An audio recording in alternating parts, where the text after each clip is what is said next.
Hey everyone, how's it going? Welcome back to Chef Vic Cuisine. Today we are making duck confit. Now this is a slow cooked duck that is crispy on the outside, yet so tender on the inside, carrying a rich and bold flavor within.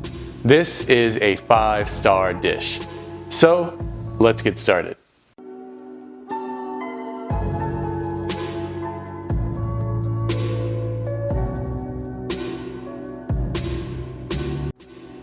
All right, so diving right into this recipe, in a large bowl, we want to add in our 2 pounds worth of duck legs with the skin on and the bone in, preferably a Maryland cut.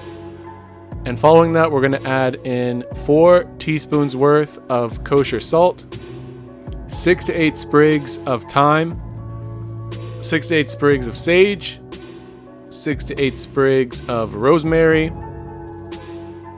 another 6 to 8 sprigs of oregano, 6 garlic cloves that you want to smash, 1 shallot that's been peeled and roughly sliced, 1 tablespoon's worth of freshly cracked black peppercorns, 1 tablespoon of whole allspice, 8 star anise, 2 to 3 bay leaves, 2 tablespoons worth of juniper berries, as well as 8 whole cloves.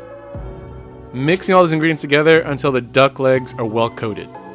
We want to transfer the duck legs skin side up into an oven safe dish that's just large enough to fit the legs inside in a single layer. We want to cover this with aluminum foil and place this in the fridge to chill and soak in the flavor for about 12 to 24 hours. So after the duck has had time to dry cure in the fridge, we want to brush off the cure ingredients and rinse it gently under cool water to remove any leftover bits.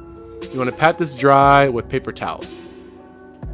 So now you want to preheat your oven to 220 degrees Fahrenheit or 104 degrees Celsius and place a rack in the middle of the oven. Place the duck legs into a small metal roasting pan with high sides. Alternatively, you can also use a Dutch oven instead of a roasting pan, like I'm using in this video.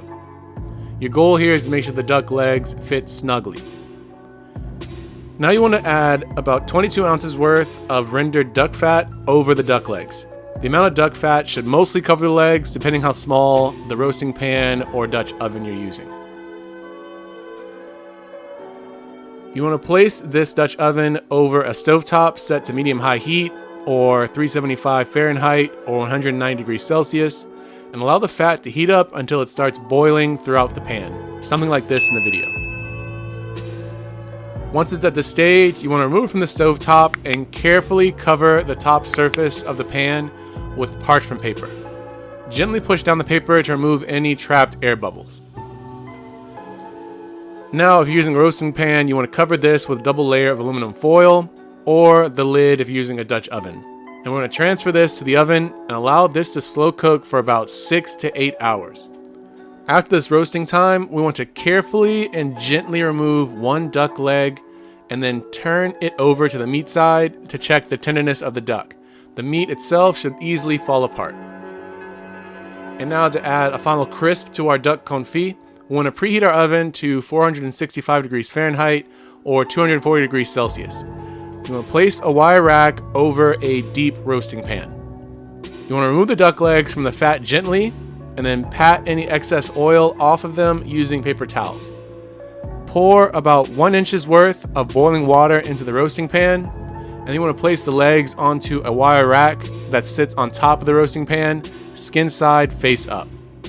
We want to roast these duck legs in the oven for about 20 to 24 minutes, sitting above that boiling water roast pan, or until the skin has become golden and crispy.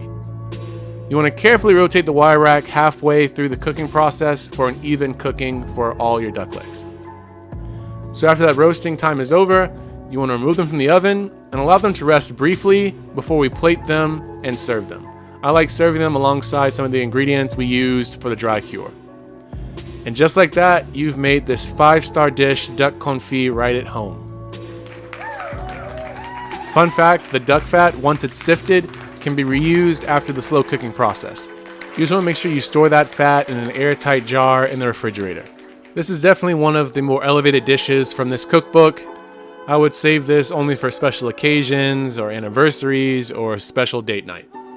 But this duck goes perfectly well with the veggie of your choice and a starch of your choice as well. But when you do try this recipe at home, be sure to tag me at Cuisine or hashtag Cuisine so I can see your great takes on this dish.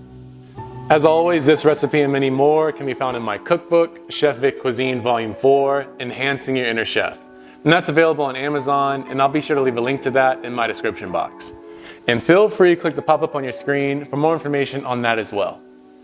Thank you all so much for watching. I really hope you enjoyed learning how to make duck confit, and if you did, make sure you smash that like button for me. It's one of the best ways to show support for this channel. And if you haven't done so already, hit that subscribe button too to see more recipes just like this one.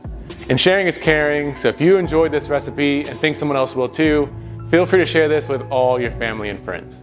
And stay tuned for next week where I show you one of my favorite dishes from my dad and his soul food department, his fried cabbage. It's really delicious and really easy to make, the best of both worlds.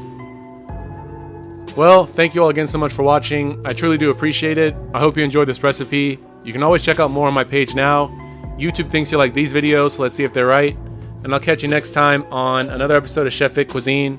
And until then, peace.